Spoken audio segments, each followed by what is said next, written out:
Okay, hello and welcome back to my stream of When the Night Comes. Um, I am on, I forget which chapter I'm on. I think chapter 5. Yes, chapter 5. So, quick summary. Chapter 1, we arrived in Lunaris, a new hunter being summoned by the Lieutenant General of Harold Addington III. And we got to meet everybody, all the romance options. Ezra Finnegan, known as Finn, August, nickname of Augustus, Piper, Alcar, and Omen. And then chapter 2, we started poking around after a briefing with August and Harry. He asked us to call him Harry. And then technically this isn't chapter 3, but it takes the place of chapter 3. There was a lunar festival, which you get to spend with the character of your choice. I picked Piper because I was going to romance her. And then chapter 3, you have a special moment with your potential, whoever you're with, and it gets interrupted by a scream from the woods. And you find out that a fellow hunter, which is what you are, has been attacked and killed. And this is the fifth death. And the previous death, you find out, was the husband of Harold. And then chapter 4, you make plans to break into the dungeons because you realize that whatever's happening, it is not cool. And the forces, who are basically the humans for the hunters, are behind it. And then at the very end, you come face to face with this creature. And after that, James helps break you free of being enthralled by it. And you can either run to your love interest that you're romancing, or the tavern if you're not planning on romancing anyone. And even when you do choose to romance someone,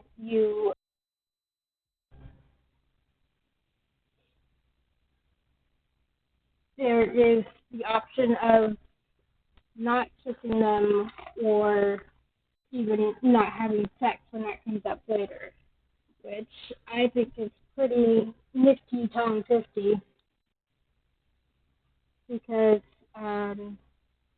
there are people out there who would rather not have that, rather not even experience that in a video game, and they are perfectly valid. So it's lovely that we have that option in the game. I'm going to take care of something super quick.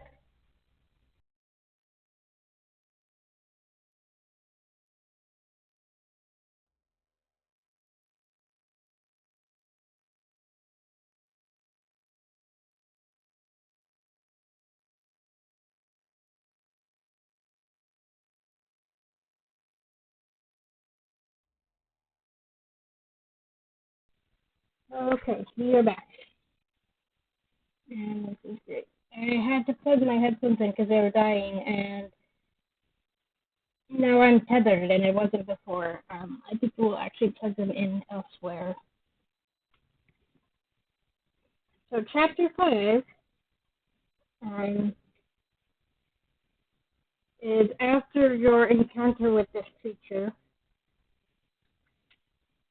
and after you've chosen a romance, if any at all.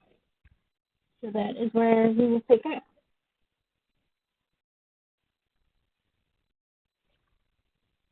Strangely, I wake with a smile upon my face. Despite meeting the thing that's been wreaking havoc on this town, and despite the fact that it rendered me useless, I'm happy. It feels wrong. I kind of ignore the way my chest aches when I think of Piper. When I think about kissing her, I laugh to myself, feeling so much lighter somehow.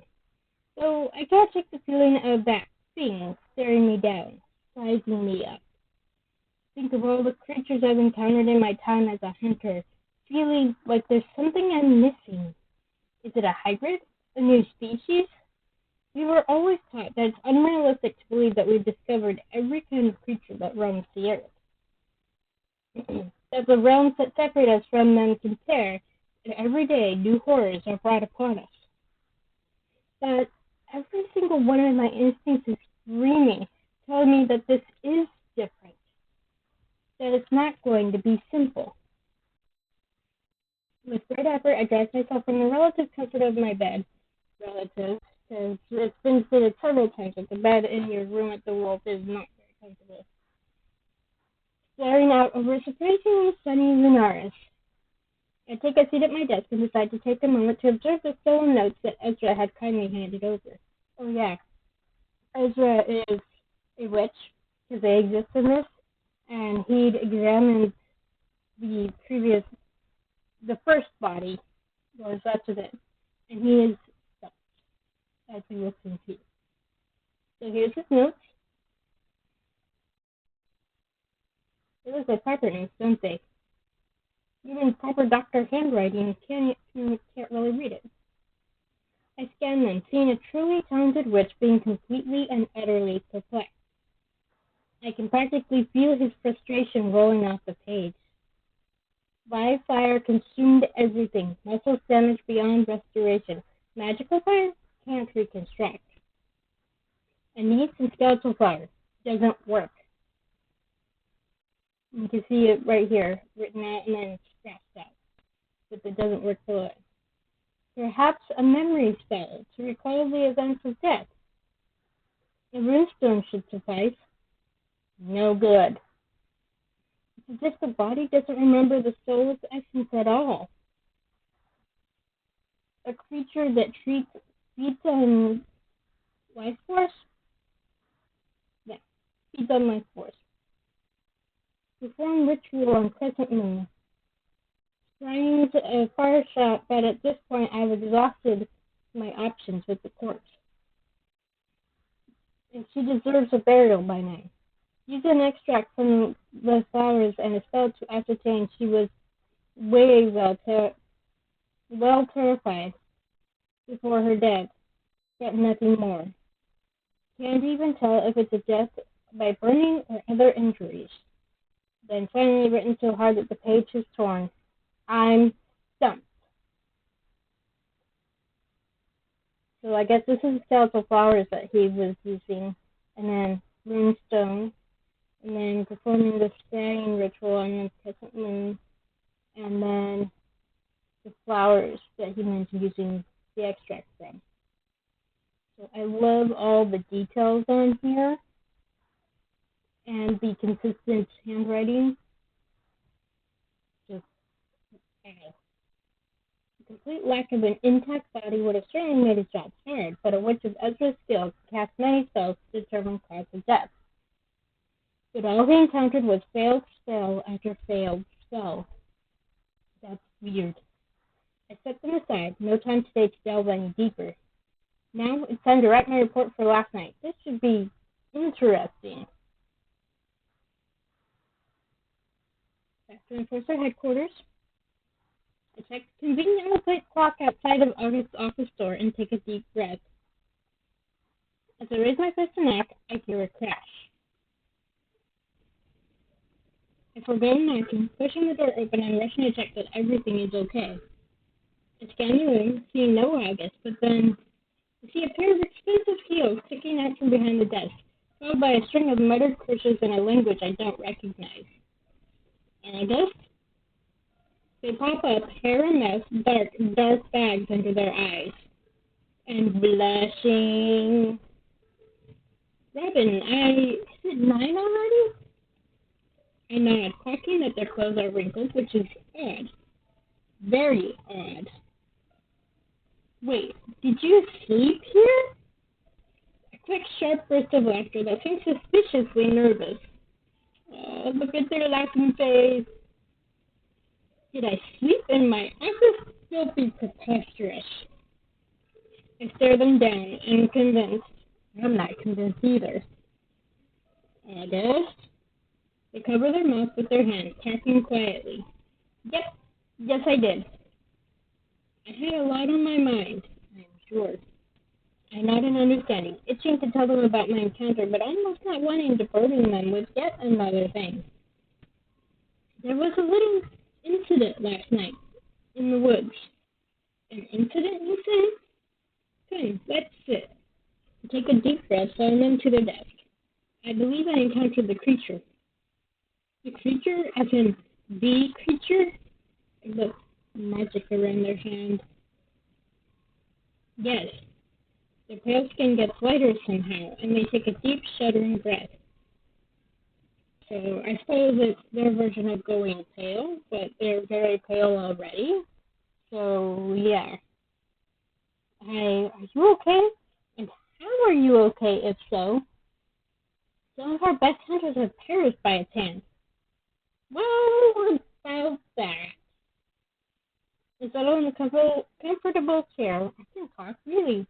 Opposite them, my mind reeling as I think about how the hell I'm going to explain this. Firstly, don't think I'm crazy, okay? Okay. They don't seem convinced, but I continue regardless. James has been communicating with me somehow. It's like I can hear him, feel him, as if he's right beside me. Their expression remains neutral, that perfectly arched brow raised high. I gather that they wish for me to continue. No. It's happened a few times now, the most recent being last night. I'm pretty sure he's the reason I'm sitting here right now. He snapped me out of whatever throw that thing had me under. They process what I've just said with an unreadable expression. I wait with bated breath, unable to get a read on their aura. Am I going to laugh in my face? Tell me I'm insane?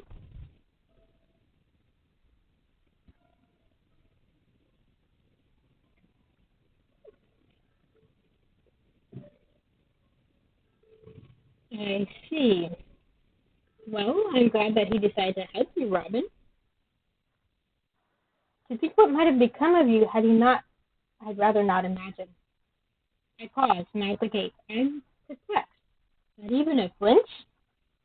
You seem rather calm. I expected... They raise their hand. A lot of things that happen in our world are out of the ordinary, and we can't possibly explain every unusual occurrence. Okay, that's fair.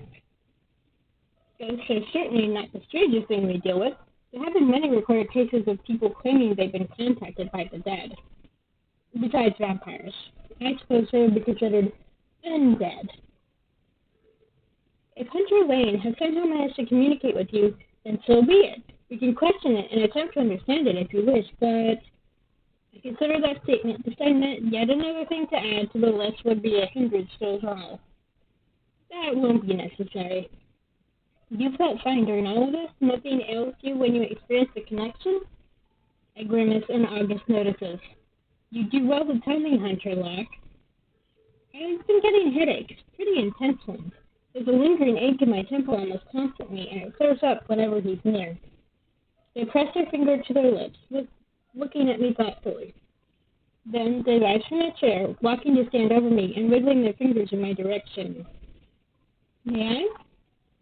And here you can choose to allow them to use their magic, because they are also a witch, to examine you, or not let them examine you. I always say go ahead, because they have the magic. Why not let them use it? If you don't mind. I nod, trusting them to do what they have to do. Just close your eyes. It won't hurt.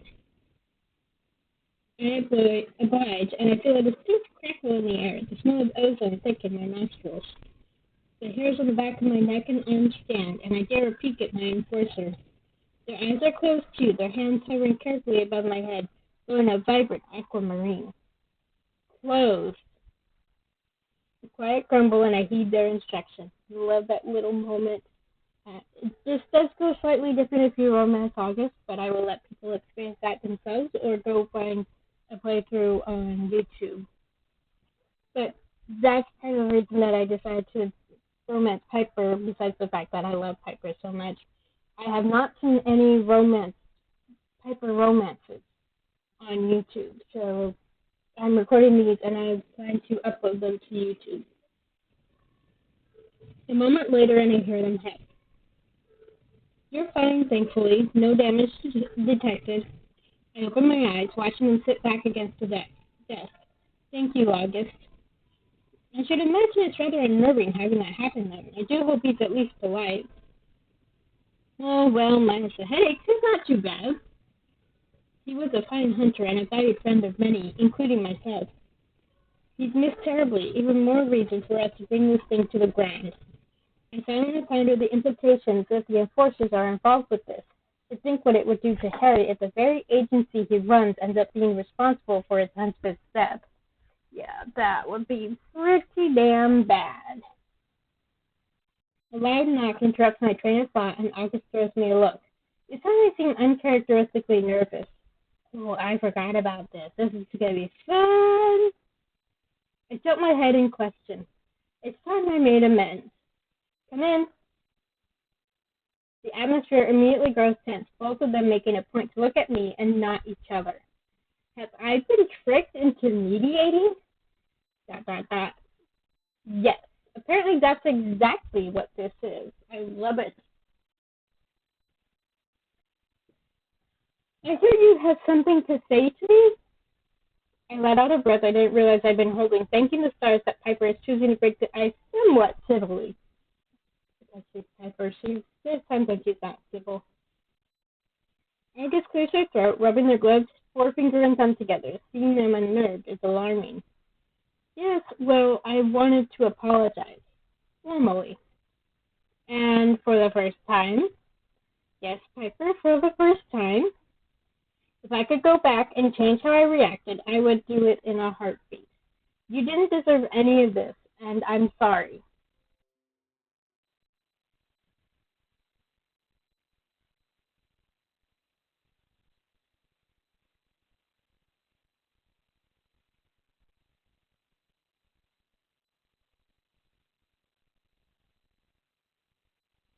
Okay, my recording software disconnected.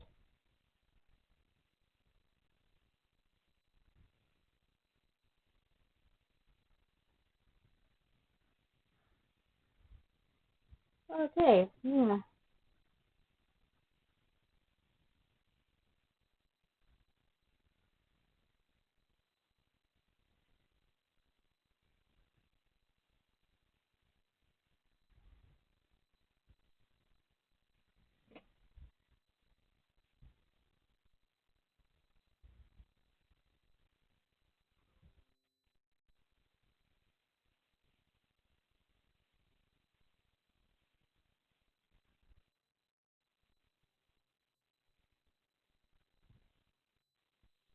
Okay, yeah, that's great. We're back. My recording software is disconnected somehow. So, now we're back.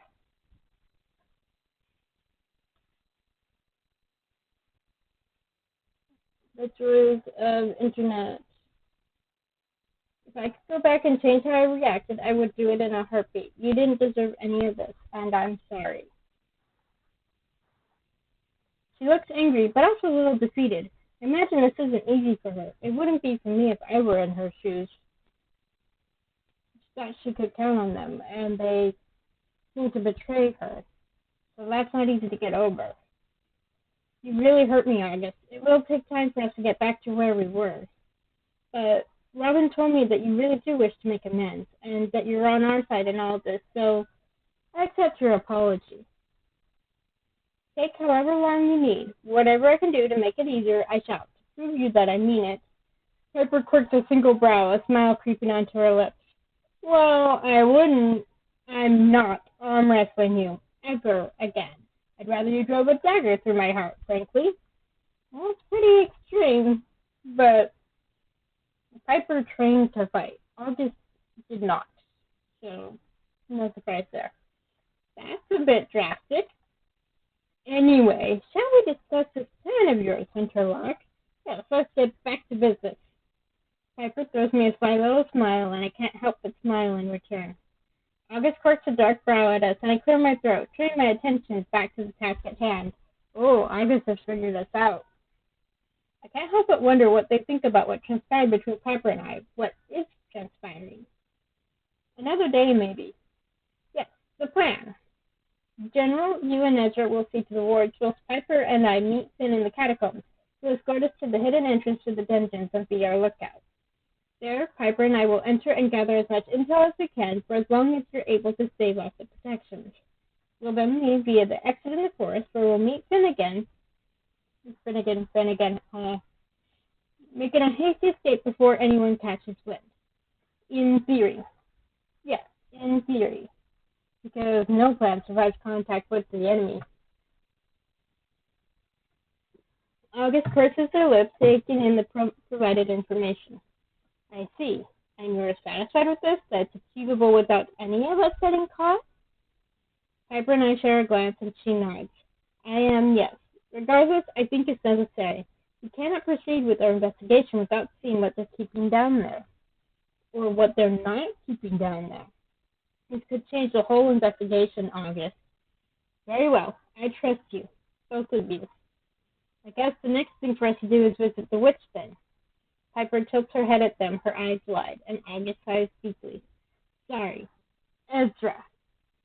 Well done. You're getting there. Just try it without the attitude next time, yeah? I'll wait for you at the entrance to the Casimir end of the catacombs come nightfall. Be careful, Merriman. I know you're capable, but be on your guard. Piper offers them a small smile, and it seems genuine for the very first time. Always am, General. I must change quickly first, but we should make a move. So then on to Ezra's shop. I love all the details. I love it. The shop is quiet, much like August, as they stand stoically by my side. I spare them a glance, watching how they smooth their freshly pressed, clean outfit. Don't be nervous. Ezra doesn't fight. Don't get sassy with me. And they're back in their usual outfit.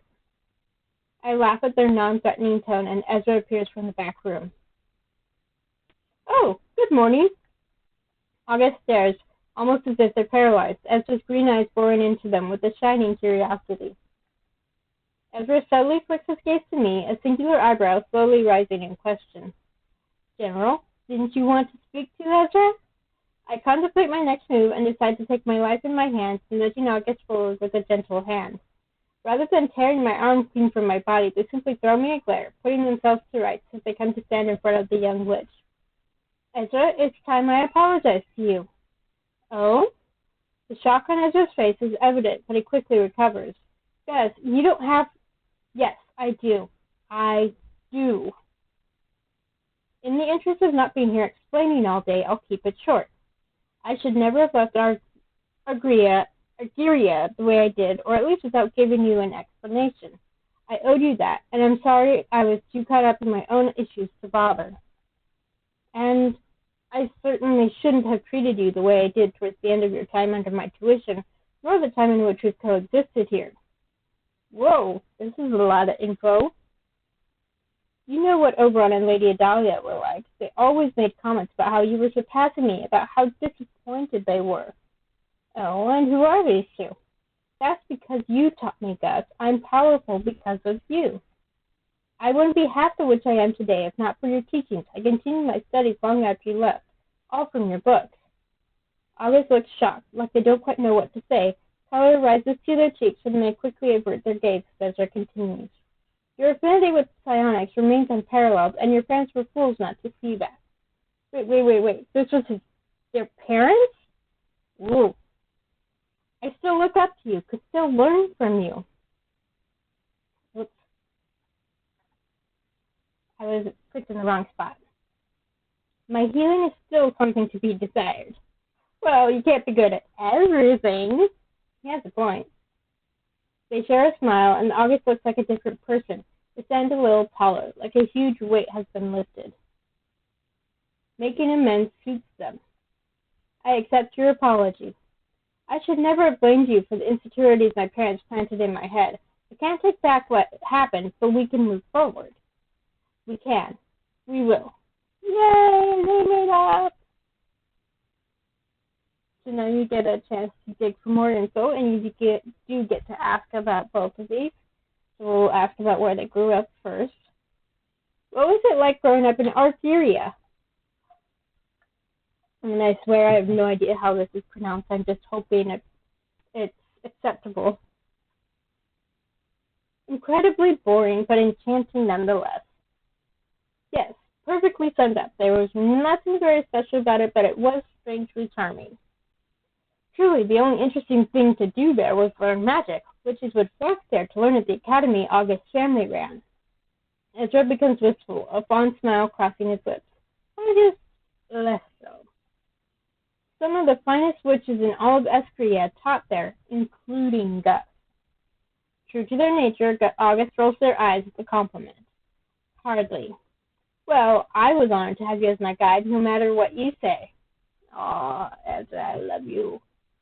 My family couldn't afford the tuition, but Gus saw something in me and took me under their wing anyway. I remember the look on Lady Adalia's face when you told her. August grimaces, but their smile betrays them. I do miss making Mother angry. Oh. She was just annoyed that people could see that witches are able to flourish outside of her precious academy. What made you both move here? Harry had visited my parents' academy in search of the new recruits, strictly witches. I no longer saw a future for myself in Arteria. My parents had all but disowned me, and it felt good to be needed. Oh, I don't blame them. The promise that I might do some good if I took up a position in the Enforcers was too perfect to pass up at that point in my life. Ezra clears his throat. Do you regret it? Leaving? A pause, but just a quick one, and August answers confidently. No, but I regret how I left, how I let my friend down. Oh, calling Ezra their friend. Everything happens for a reason, Gus. It's in the past. What about you, Ezra? The smile fades, softens. Well, after my father passed, I felt a little useless at home, strangely. I worked tirelessly to raise money to buy my own shop. I just wanted to help people, like he always did, in his own way. Magic was really the only way I knew how, and Lunaris just happened to be the first place where I might be able to afford to start fresh. I'm so glad things worked out the way they did. Though things may not be perfect, I found a family here. I'm so glad that you were able to resolve your issues. It's nice to see you both like this.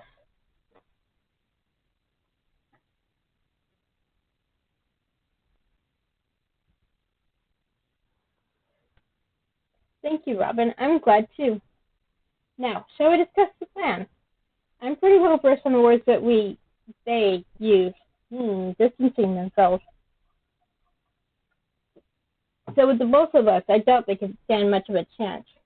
Ezra scoffs. Trust me, they don't. Confident. Pepper and I will head into the catacombs to meet Finn, and I assume that he'll be able to tell us when the wards are down. Ezra doesn't hesitate to respond, his words confident. I can definitely assure that he knows. Our connection is very strong, specifically mine with his prosthetics. Not just his prosthetics. Yes, strong. Ezra blushes quite impressively, averting his gaze. Oh, look at that. Yes, he is blushing. Gus, please. Oh, sorry, did I make you uncomfortable? Like, say, me having to watch you fawn over Casimir nightly? Ooh. Point taken. Anyway, back to the plan. Yes, let's stop talking about that. Have you heard from Harry at all since the night of the last murder? He's been around, but he seems to be avoiding me. He's keeping to himself. I cannot label that as suspicious, though. The man did just lose his husband, but I'll keep my eye on his whereabouts. I don't think we won't have to worry about him looking for us, though. He's distracted. So we're good to go, then? They share a look, and they both nod. I'd better get going, then. I need to get my armor and weapons from the wolf. Ezra hands August a crumpled piece of parchment, and they nod once, getting to work gathering whatever ingredients Ezra has written down. I know you don't need me to tell you, but be safe. Let us know you're okay as soon as you can. I will. Tread carefully. Don't let them catch you. I have faith in you, Robin. Oh, thank you. Yes, General. Thank you. I head back to the wolf to prepare myself, now fully kitted in my armor, my weapons safe in their holster. I begin to slowly make my way towards the main entrance to the catacombs. The air is chilly and the sun is already low in the sky. We must wait until sunset to ensure Finn and the clan can safely assist.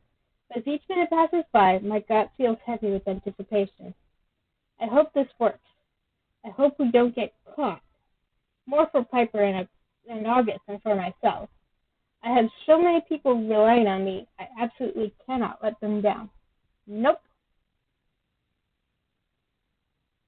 The flickering golden candlelight is almost comforting as I head deeper into the catacombs. I know I'm safe here now that I'm aware that it's only Finn's clan that linger, but there's something else laying down here that hasn't guard up. Of course. I smile to myself, thinking that the scariest thing that might actually jump out at me would probably be Raven. Yeah. I turn the corner and find the place where Piper and I agreed to meet. There's no sign of her, but I am a little early. With a deep sigh, I lean against the cold, jagged wall, listening to the steady drip, drip, drip of water upon stone. Then Finn appears before me as if out of thin air. Good evening. I greet him with a smile, pleased to have some company. Hello, Finn. Merriman late, or are you just a stickler for being on time? I shrug, pushing away from the wall. The latter. I doubt Piper is ever late. The grin that crosses his face tells me otherwise. Oh, you'd be surprised. I could tell you some stories that involve too much rum and... He stops, rolling his eyes. Maybe another time. Piper! Piper emerges from the shadows, her eyes carefully fixed upon Finn. Stop telling stories, Casimir. Can't a lady be hungover once or twice in her lifetime? Finn throws his head back and laughs heartily, clutching his stomach. Once or twice? Sure. Let's not get too deep into such unsavory tales, shall we? He quickly straightens up, his smile fading, the way his eyes widen, telling me I definitely do want Piper to get into such unsavory tales, preferably when we're alone together. Alas, maybe at a more appropriate time. Remind me to take you to the tavern for a drink, but we should really get a move on. Piper nudges Finn as she passes, winking at me as we fall into step, him trailing quietly behind us. We'll save it for when the sun is out. Can't stop me then, can you?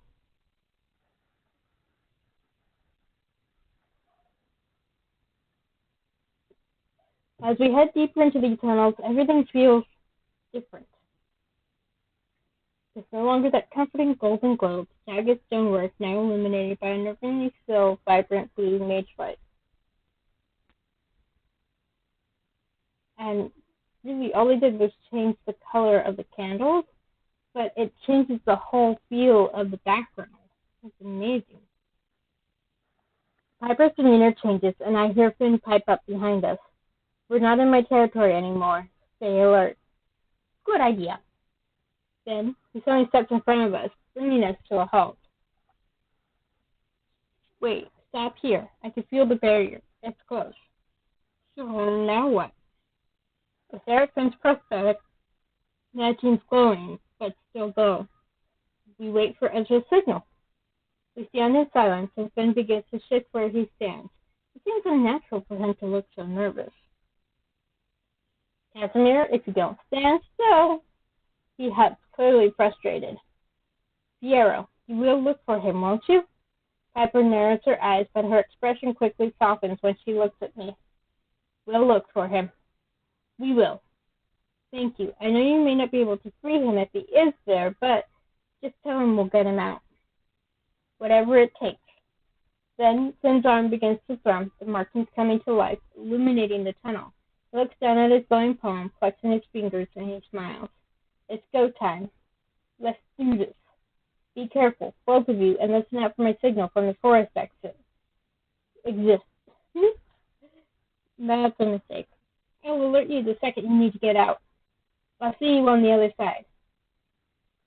We watch him leave, and he disappears into the darkness.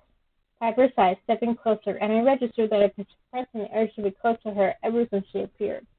Daw. Why are you holding up? I just want this over with. I want to know, once and for all. Me too, but what if we don't find anything? Then we're back to square one, right? The square where we have no leads, no suspects? Yes, pretty much. Smart ass. So you can either give her a quick kiss for luck or just say, we should get a move on. And since it's me, go for the kiss. The hint of color that kisses her cheeks has me feeling bold. I quirk a brow at her, cocking my head, and she responds exactly as I hoped she would. Twisting the front of my shirt, she yanks me close, our lips meeting in a fierce kiss that's over far too soon. One for luck. Not that we need it. She shoves me away, then runs her fingers over her lips, just tasting the feeling. Yep. Come on, let's see what these bastards are hiding. I sigh, wondering what we do if we find nothing. This is all a dangerous waste of our time. If anything, Pepper scoffs, nudging me in the ribs with her elbow. It's all right. If we come up short, we'll just go back to, well, knowing fuck all. Comforting. Really, really comforting. Surprisingly, or maybe not, the entrance to the dungeons remains unguarded, and that unnerving yet familiar blue mage light guides our way. Yeah, this isn't creepy at all.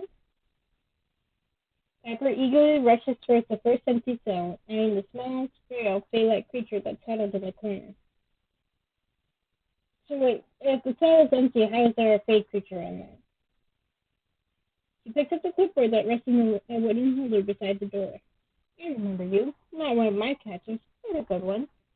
The Fae lifts her head, smiling and exposing a row of shiny, razor-sharp teeth. She snickers to sound more of a hiss than a laugh. We move to the next, doing the same, checking the paperwork. A demon this time, its power subdued by the enchanted cuffs that anchor it to the wall. Pepper scoffs, clearly unamused, as we make our way down the road, finding no hunters, no Aya. Bullshit, she has to be down here somewhere. Eventually, after what feels like forever, we find a cell that piques Pepper's interest. In the shrouded darkness, I see a set of startling crimson eyes staring back at us, and a figure cautiously approaches. He looks gaunt for a vampire, his clothes hanging off his slender frame, his cheeks strong, sharper than what the beauty of his immortality may have already afforded him. Pepper surges forward, curling her fingers around the thick iron bars. Fiero, what have they done to you? Fiero. Piper, what are you doing here? His voice is deep, quiet. I try and fail to get a read on Azora. That would be really unnerving. Oh, just taking a stroll. What do you buddy think? His bright gaze flicks to me, and he shakes his head, his blank expression unchanging. You'll get no reading from me, Hunter. Then I remember, he's an empath, skilled in both masking his own emotions and reading others. I wonder just how powerful he is. Yeah, I mean, I don't know how powerful you would need to be able to master emotions entirely. Finn and the clan have been looking for you. He blinks, his movements groggy. I don't doubt that. Please, tell them not to try and break me up. I have no doubt that Finnegan will be dramatic when you tell him of my whereabouts. Dramatic. Yeah, that's the word. Of course he will. Pepper grabs his notes, typing loudly as she scans the page. Oh, Fiero, unsanctioned feeding on an incarcerated, resisting arrest. You naughty boy. You know that's not true. They appear to have set me up quite beautifully. Why you? What happened? His illness is unnerving after being around vampires like Finn. Vampires who do an excellent job at fooling you into thinking they're at least a little bit human. I saw someone in a great deal of distress from the forest. I didn't want to ride the whole clan for something that was likely insignificant, so I convinced Finnegan to allow me to investigate alone. That matches up with what Finn told us. We discovered a wounded enforcer near the outskirts of town. They'd been bitten, probably by a wandering youngling, by the looks of the mess that it made of them. I tried to help, to assist them in getting back into town, but I quickly realized that the enforcers had me surrounded. They apprehended me, and I've been here ever since. Yep. Great. Pepper growls, roughly shoving the clipboard back in its holder. What the fuck are they doing? Harry struck a deal with your clan long ago, and you don't cause any trouble. If anything, you do a better job of keeping the town safe than most of the other hunters. Darrow blinks at her, his mouth twitching ever so slightly. No good deed goes unpunished, Piper. I'm sorry. I love musicals, and the fact that he says that is fantastic, because it is totally a reference to Wicked, because one of the songs is called that, and Elphaba sings that, because Fiyero in the musical has been hurt.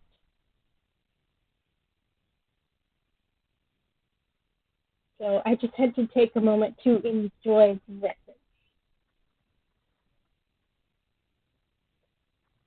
Now, again, we have questions that we can ask. We will get to ask both. So let's go start from the top. I hate to think it, but I have to ask, have they hurt you at all? They have not beaten me, nor have they tried to, and I'm not interested in being a troublesome person. I feel a but coming, but they have been taking my blood. You fucking what? That seems pretty important. Leading with that would have been handy. His lips twitched as he might be considering smiling. He rolls up his sleeve, and his forearm is covered in angry bruises.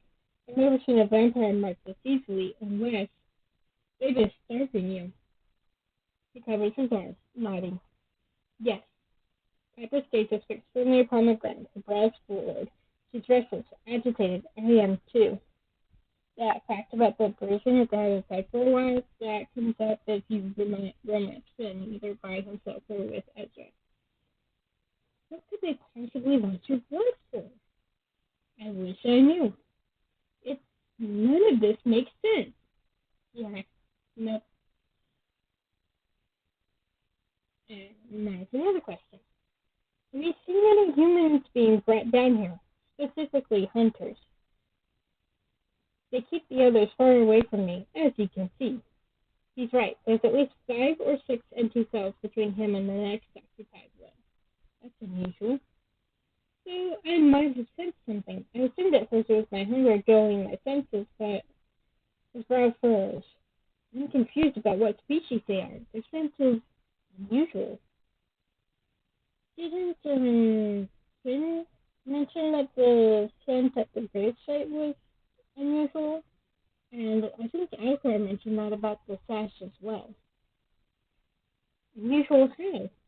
It wasn't human, but it also wasn't something I'm familiar with either. No creature that I've ever come across, anyway. And, well, I've lived long enough to know when something isn't right, when something is new. I look at Piper, and she's doing everything she can to avoid eye contact. She's thinking about Anne. I can feel worry rolling off her in waves. I reach out and take her hand, pulling her closer to my side. No. I don't remember if you can do this, or if you do this, or if you don't want to answer. It's okay. She forces a small smile, her eyes shining. She turns her attention back to Fiyero. I need to know if my friend is alive. Fiyero offers her a sorry look, the most animated he'd been thus far. I suspect that he could feel her pain, her anger. I wish I could offer some clarity, but I cannot. I'd rather he be honest about that. All I know is that your enforcers aren't the honorable agency that they claim to be. Something dangerous is afoot. She visibly deflates, her shoulders sagging, her bald fists relaxing. What are they doing? I've dedicated my life to these people. So have you. I nod, along to my throat. I feel sick. Everything inside me screaming, telling me that this is all wrong. If I have been here, there'll be a trace. There has to be. You're right. We should keep looking. I touch the flowers, getting closer to Fiyero, holding his gaze. I cannot set him free right now, not when we don't know how much time we have. But I won't leave him here to wither and die. We'll get you out of here. Soon. Somehow, I don't doubt that, Hunter. Pepper tugs at my sleeve. We may not have much time. Fiyero quietly sinks back into the darkness of his cell, and I watch him settle upon the ground. It pains me to leave him, but I know he'll be okay. He survived Levi. He can survive this. Now, for me, I have mentioned it before, but I have ADHD. So So to me, the idea of being in a cell 24 hours a day, 7 days a week, without any way of entertaining myself, that would be horrible. I can't just sit somewhere and do nothing. I need to have something to occupy myself, either my brain or my hands or just something. We find the warden's desk, rifling through the drawers with haste, and Piper gasps as she sets aside a bundle of prisoner manifestos, the type that should be outside their cell. These are incomplete. Why are they tucked away in here? She reads it quickly, her eyes frantic as she scans the messy writing. I see her resisting the urge to crumble the parchment, instead handing it to me and turning away, her hands in her hair. All the other occupied cells have their paperwork neatly displayed outside, listed as their species, arrest date, offense, and an abundance of useless little details to keep the enforcers busy. But these two apparently hidden sheets that Piper's given me are different. General Aya Walker and General Azazel Ripley. Who is this Azazel? Piper turns to face me, swiping at her cheeks. She's shaking. Look at her! The hunter that Alcor supposedly attacked. The reason he got his brand. Oh, shit! And he's in a cell. They arrested him for getting attacked. I hate to say it for what it feels like to try to time, but what the fuck? They checked Aya out of her cell last night. Him too. Fuck. But look. She points at the time scribbled next to their names, and it's only a check out. They haven't come back. It's been over 24 hours. They haven't come back. Then a loud banging echoes from down the hallway, and Piper quickly snatches the manifestos from my hands, shoving them into her shirt. Let's go. We move as fast as we can while staying cautious. Ben had signaled us for a reason, be it an enforcer guard approaching or the wards being recast. Either way, we need to get out of here. We hear muffled voices drawing nearer and quickly flatten ourselves against the wall, but we're not hidden. The forest exit is in sight, our escape. Piper turns to look at me. It's your call, General. Now, I've done both, so either way it works, but this is Robin, so we will run for it. I see no other option. Time is ticking, and we can't stand around and pray we don't get caught. We run for it, on my signal. Piper nods, staying focused on me. I close my eyes, shutting out everything else out around me. I can talk, really. I can hear them, 2 people, seemingly not aware of our presence. Yet. Casual conversation, footsteps drawing nearer, but from the dungeon entrance, far away from us. I open my eyes and hold up my hand, signaling to advance. We run, pushing open the heavy door with ease. Cool, crisp air hits my face, and I spot a tall, dark figure waiting for us. And back in the forest. You made it! He ushers us away from the door, pushing it closed as quietly as he can. Follow me. He leads us just a short distance away into a small clearing where we can still see the surprisingly well-hidden dungeon exit. What did you find? Piper growls, still seething, still hurting, enough to tell us who we truly cannot trust. Finn's mouth is set in a thin line, and he nods, taking the hint not to pry further just yet. There are guards approaching, a routine perimeter search. You should head out. Right, we should split up, just to be safe. I'll head home and get these hidden. She pats her pocket where the manifest is safely tucked away. Just what I've always wanted, being left alone in these fucking woods again. Then she steps forward, unashamedly grabbing my hand. I see Finn's lips curling into a smile, and he turns away to give us some privacy. Oh, so considerate. I'll come find you later, okay? Get home safely. She yanks me into a tight, fierce embrace and presses a quick kiss to my cheek. You too. A quick nod, and she's releasing me and turning on her heels, disappearing into the night. I turn to Finn quickly, needing to tell him about his friend. Fiero's in there. He's alive. Well, you know, ish. Yeah, how can a vampire really be alive? He's alive. I smile at his obvious glee. We found Fiero. We found evidence. We got in and out without getting detected. night was not wasted, and nor was it a complete disaster. Thank you, Robin. I owe you a debt of gratitude. He helped us too. He had information, and we found something that might actually help us really make waves. Then, before I can respond, he freezes up, eyes wide, fists clenched, and looks at me with a stern gaze. You need to go. Now. They're close. I'll distract them if needs be. You being caught out here after papers going missing in there is not something we want them to put together. Nope, definitely not. Head south. A friend is waiting for you. Didn't think we'd leave you out here all alone again, did you? A friend? Just go. All right. The tone of his voice tells me I don't have time to question him. He's right, too. I shouldn't be seen here, no matter how innocent it might look on the surface. I head south as instructed, hearing a rustling in the tree line. Hey! I stopped dead in my tracks, beside him, huffing. Hey, yourself. So you're the friend, then? I'm the friend. Whatever that means. Come on, follow me. Keep up. My car keeps glancing over his shoulder at me as we move deeper into the forest, following a trail in the dirt, so faint that I could barely detect it.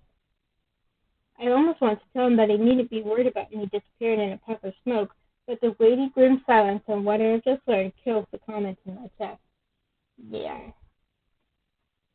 It takes some time for me to realize that the folder in the woods our car eventually stops at has the outline of an opening to it. With a smirk down over his shoulder at me, he bends and presses his palm into the dirt. So this is where you've been hiding all this time. This is pretty new, but Omen started hanging around more. Sometimes he wanted to stay with me, wanted to give Ezra space, so... I watch his shoulders rise and fall in a sharp, short shrug. Can't leave him out in the cold, even if he doesn't feel it. Speaking of, he's down here with me. With a final grunt, Alcar slides back what seems a patch of the grass and dirt. The entrance is disguised and impressively convincing. He reveals... right. Hang on, I'll be back.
Okay, I'm back.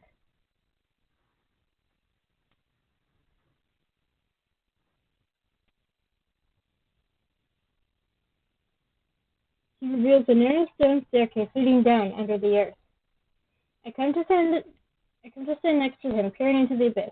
Not that it is dark down there. I see the dim glow of fire and could tell it is warmer down there than up here. Ezra's a miracle worker, huh? And Finn, you won't believe what clever vampires and a witch could desire to nurture you at any given opportunity to do once they put their minds to it. Don't lie, Alcar. You were touched. With a smirk, he beckons me to go on ahead. I oblige and hear him slide the hatch door closed above our heads. Well, this is cozy. It's not a very long descent, some 10-12 steps at most. I find myself standing in a circular, brightly but gently lit space, its stone walls partially hidden by curtains strewn about the place, softening the impression that it's, well, a cave. That's pretty cool. I personally don't think I would want to live in a cave, but hey. The strings of lights are clearly Ezra's idea. There are cushions and chairs on all sides of the room, so and I have to wonder if Alcar didn't break into Piper's house take some decoy notes from her, too. I resolved to ask him later, as a familiar figure curled up and fuming on one of the couches draws my attention immediately. Omen! And he's blushing. Robin! Omen hops to his feet, dusting his hands on his trousers. His movement sends a flutter of empty candy wrappers to the floor, causing him to flush bright red, turn, and try to pick them up. Alcar snorts as he comes to sit down next to Omen, well, next to where Omen just vacated, and waves a careless hand. Worry about them later, or maybe you can do that burn thing trick, right? Omen gives me a nervous look, then his face relaxes and he smiles. The wrappers catch fire with barely a flicker of his power and burn to nothing.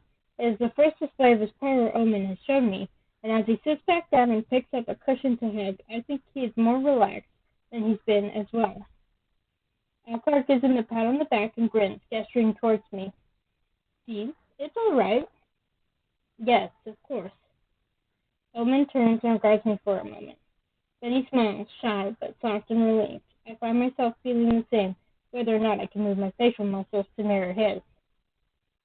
Glad to see you here. I was getting worried. I could see the surprise on his face before he laughed it away, covering his mouth with the back of one hand. You're blushing. Or maybe he's blushing again. He's blushing again. I appreciate your concern, but given everything, maybe it should be I who am worried. I was, in fact, but I was. Omen glances to the side, sheepish. Behind him, Alcar is mouthing something. That was his sister. Oh, I nod along, not sure what exactly to say. Omen hasn't been the one to volunteer much information on himself and his sister beyond the big reveal. And at this point, I'm not sure it would be more or less awkward to ask. For real.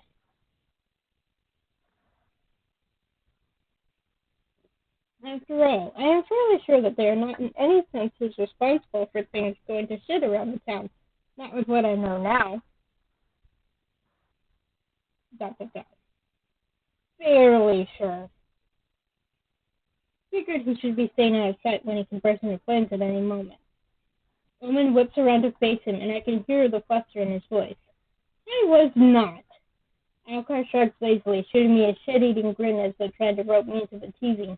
If it counts as teasing, I see the tail of Omen's hair already getting a cherry-red wisp-like quality. Ooh. Don't worry, you look cute when you're on fire.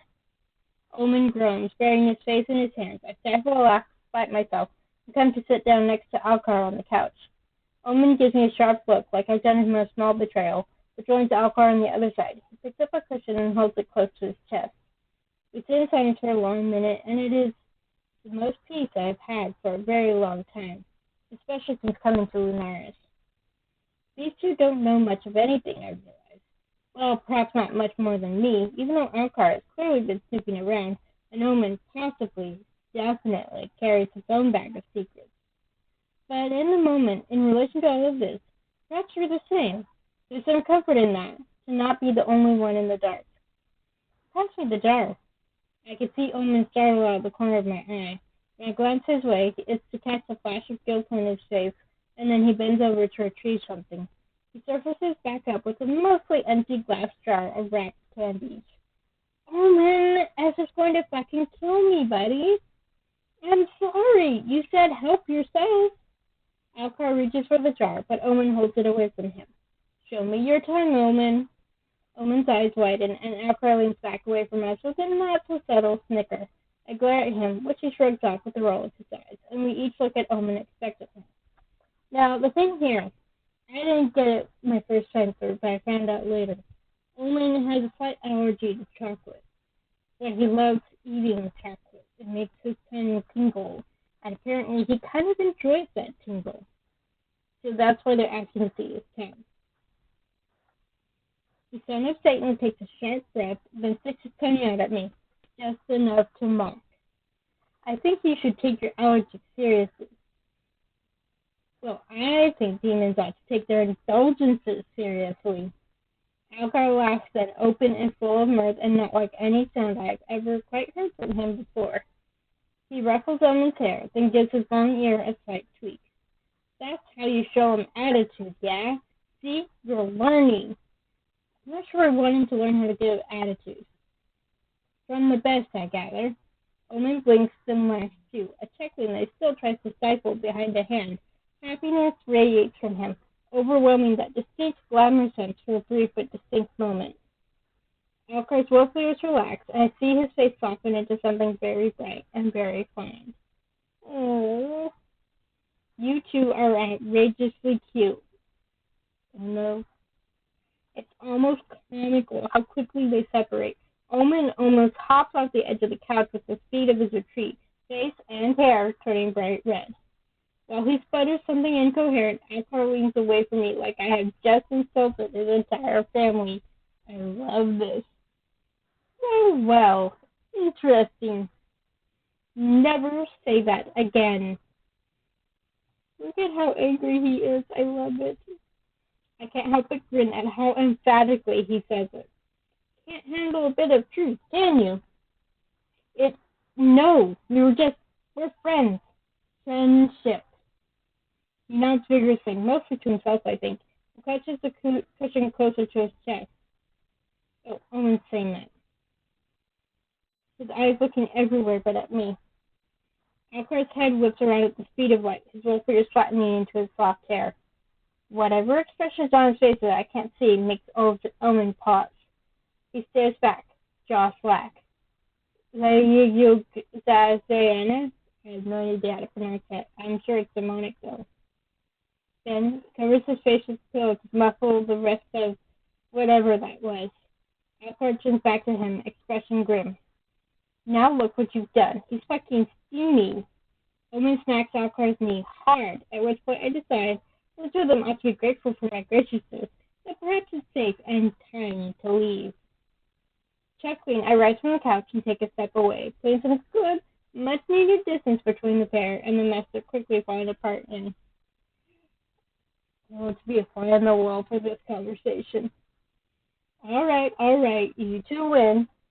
Alcar gives me a narrowed-eyed look. Interestingly enough, I see a fluffy tail curl around Omen, almost protectively, and Omen's own tail wraps around the fur, twisting in. Coincidence? I don't think so. Oh, to have a tail. But saying so might get a half liking at my throat. At least I gather as such from the way Alcar's shoulders are tense, so I keep my mouth shut. Likely he would do me no harm, but even so. Besides, staying right here affords me the best view of the mess.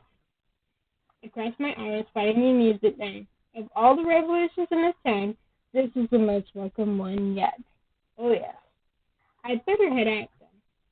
Stay safe and all that, not that you need that chap, big and strong as you are. Okay. For people who don't know, Robin is not big at all. She is 5 foot even. I don't know what that is in centimeters. And I'm not sure how much she weighs. It depends on how much muscle weighs. Because she's all muscle, basically, no fat. So she's 5 feet tall. So she is not big, but she is strong. Good night. Alcar glowers at me, but I distinctly hear no further protest from him. So that little scene, that is when you can choose to start a poly romance with Alcar and Omen, if that's your wish. You would have to romance one of them first in order to have that option.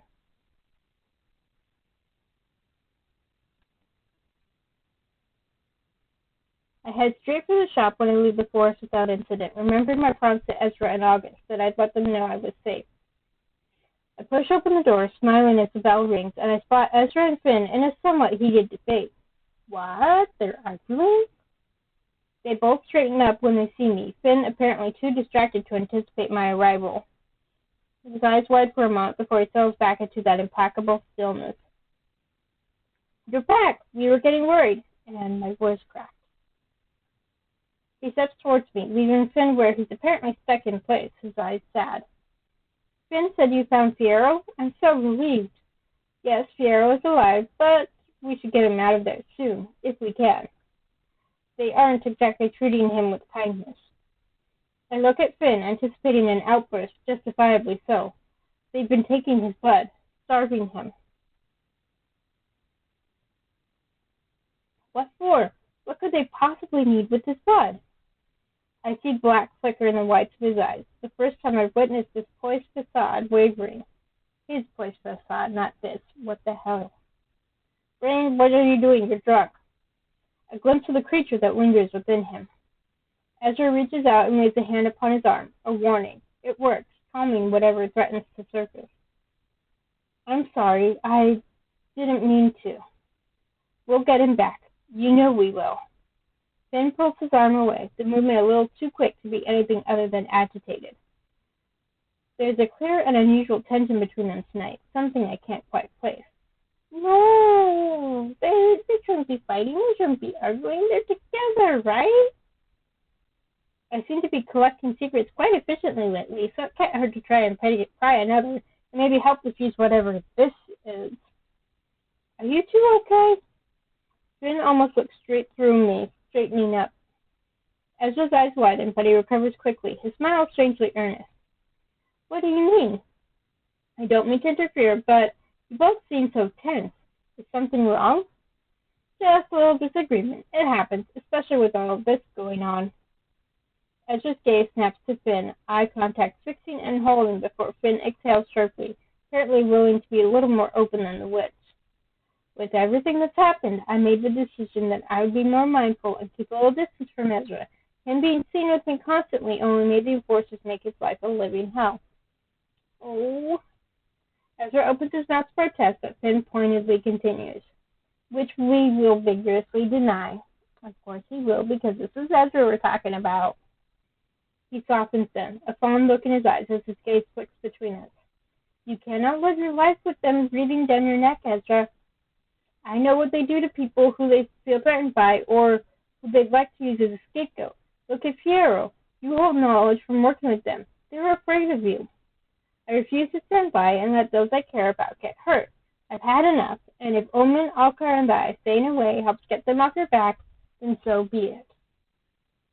Oh, Finn. Now, as you can see, both of these options are encouraging Finn to not keep away. But the way that you say this, the way you tell him this, changes depending on which option you pick. So I'm going to go with this one because it's me. I am a Hufflepuff. I see a flaw in his logic, however thoughtful his explanation might seem. Don't you think you're stronger together, that we're all stronger together? I know he means well, but from being in Lunaris and being around this weird and wonderful little family I've joined, I've come to see that strength really is better in numbers. Using logic, I roll my eyes, hoping he sees my point. I understand where you're coming from with this, but in such a situation, don't you think it's better to take some risk? Being away from those you care about truly only does more harm than good. The presence gives us strength, and you face the consequences together. Finn, you're expecting to be everywhere and nowhere at once, and we're all taking risks here. Exactly. Please tell me you at least say how much better we are with you around as part of this unit. He looks to the side, a brighter smile forming before he returns his gaze to us. I've lived a long time, and may just be a little overly cautious. That's fair. But yes, I see. They share another look, something private, and the way Ezra's cheeks darken under his golden gaze doesn't go unnoticed. Oh, be still, my heart. There's history here, something precious and fully formed. They both seem so lost, much alike all of the other watered souls in this town. Like Panther Bear, maybe they just need a push. You can either give them a push or don't. But I am a hopeless romantic, so you seem to care about one another a great deal. I hope I've helped, even a little. Ezra bites his lip, fiddling with his sleeve, casting Finn a lingering glance. The vampire hasn't taken his eyes off of him. Not once. I'm used to having so much company, being surrounded by those that I love. So going from that to whatever this is, I do care about you immensely. Oh, He continues to look at Ezra, his fingers twitching at his side. I can't bear the thought of you paying dire consequences for being seen with me, but the thought of stepping back and letting it happen sickens me more. Silence hangs between them, between all of us, and yet they still look at each other like that. You should talk, without me here. I mean, that would be nice, I suppose. Flash! I groan, checking I have all of my weapons upon my person before I make a keen beeline for the door. Yep, don't need to be around for this next part. You look good together. You are good together, clearly. Are you trying to play matchmaker, Robin? Ezra scoffs, flashes dipping. It's working. Yes. Annoyingly and embarrassingly, I feel a yawn brewing, unable to stifle it. My fatigue suddenly catches up to me, and I find two pairs of wide eyes staring at me. Tired, are you? Just a little. I should go. They both smile at me, watching as I part the curtains to leave. Thank you for today, for everything. Rest well, Robin. And that's the scene where you can start a polyromance with those two if you so choose. The cool air hits my face, invigorating me enough to help me drag myself towards my bed. I take a few steps away from the shop and hear a familiar voice calling my name. I turn, smiling when I see her. What's the hunter like you doing in a shithole like this? I snort, as stormed as ever by her filthy mouth. I could ask you the same. I'm fancying a drink after the night we've had. What do you say? Oh, yes, that does sound good. Abso-fucking-lutely. That's the spirit. Oh, that smile. She comes up to me, taking my hand and dragging me forward. Come on, I'm freezing my tits off out here. Elegant as always. The wolf is bustling tonight, and Piper and I managed to enter without really drawing anyone's attention. Two hunters are not as an unusual sighting in this town. They stay close as we push through the densely packed crowd. I feel her hand resting against the base of my spine, a grounding presence, and she tugs at me to stop, leaning in to press her lips to my ear. As much as I could murder a glass of something spicy right now, we should lay low tonight. She's right, we should. We still don't know if anyone is wise to what went down tonight. Let's get you to your room so you can rest. Yes, let's go upstairs. She smiles, letting me lead the way, that hand still there, still warm. Aww. Piper brushes past me as I open the door, immediately heading for my desk and poking at the pile of paperwork I left there. This is a room. I snort, shedding a few pieces of my armor as I head for the bed, taking a seat. It'll do. I've had worse. You've always had worse, but that doesn't mean that they couldn't have given you something a little less utterly shit. She walks down beside me inelegantly, grimacing at the distinct lack of a bounce in the actress. She nudges me with her shoulder, a wicked grin on her face. Even if what we found doesn't feel like much, or seem like a victory, it still feels like plenty better than having fuck all. Agreed. Then a pause. Quiet, contemplative moment. Thank you for believing in me, for getting us down there. I sigh deeply, taking her hand. Her fingers are crossed, just like mine. And years of fighting make us more alike than we've probably ever known. So much in common, but so much not yet shared. I feel more connected to her than anyone. I'm so glad that she's here with me. I couldn't have done it without you, Piper. Without everyone. Right weird family we've got here, isn't it? Bunch of misfits and weirdos. I'll take it. Yes, but you're my misfits and weirdos. I snort, something inelegant and somehow still beautiful, quintessentially Piper. Don't get too soft on me now. We sit in comfortable silence for a while, just enjoying each other's presence. Her head rests upon my shoulder, our fingers lazily entwined. Honestly, it's probably the other way around, given Robin's height compared to Piper's. But we'll let it slide. Then, with a ragged sigh, Piper sits up and throws me a sorry look.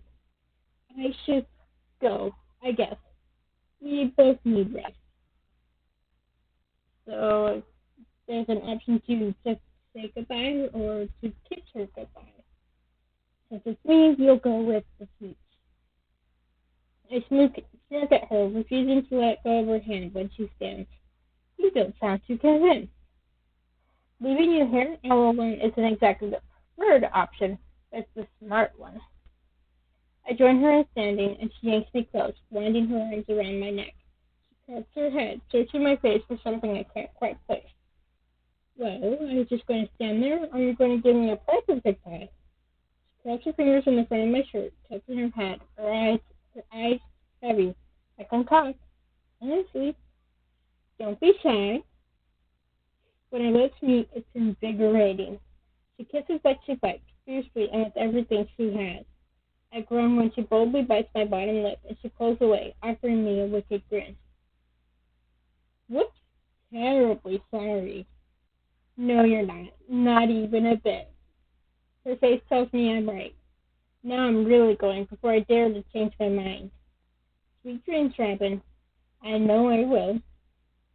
Then, before she even takes a step towards the door, dun dun dun! It slams open, hitting the wall with a thud. There stands a bloodied and beaten Aurora, a disheveled shell of the calm and collected woman I met just a week ago. I quickly moved to stand by Piper's side. She looked furious, her fingers hovering over her daggers where they sit comfortably in their sheaths. After quickly scanning her person, I could see Aurora is unarmed, injured, and both Piper and I relax our postures. Aurora, what do you want? She leans against the doorframe, leaving a bloody handprint upon the wood. With a deep, ragged breath, Hunter Locke, Hunter Merriman, I think I may require your assistance. End chapter. So that's it for chapter 5. So we got information, we got news, but we still don't know what it quite means.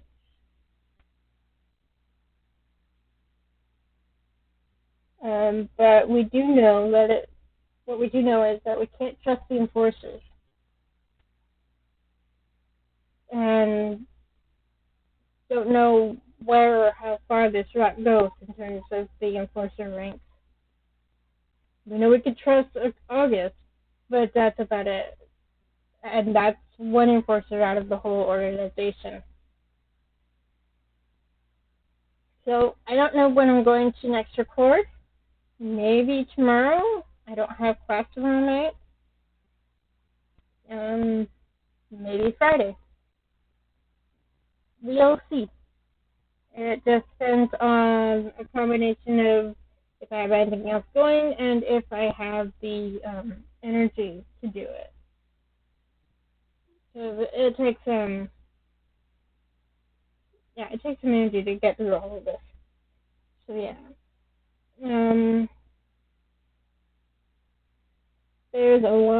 There's quite a bit that happens in the next chapter. I mean, there's quite a bit that happens in every chapter, but the next chapter is going to be kind of emotionally taxing. But I will leave that. I'm not going to say anymore. So I hope you enjoyed this, and yeah, see you next time.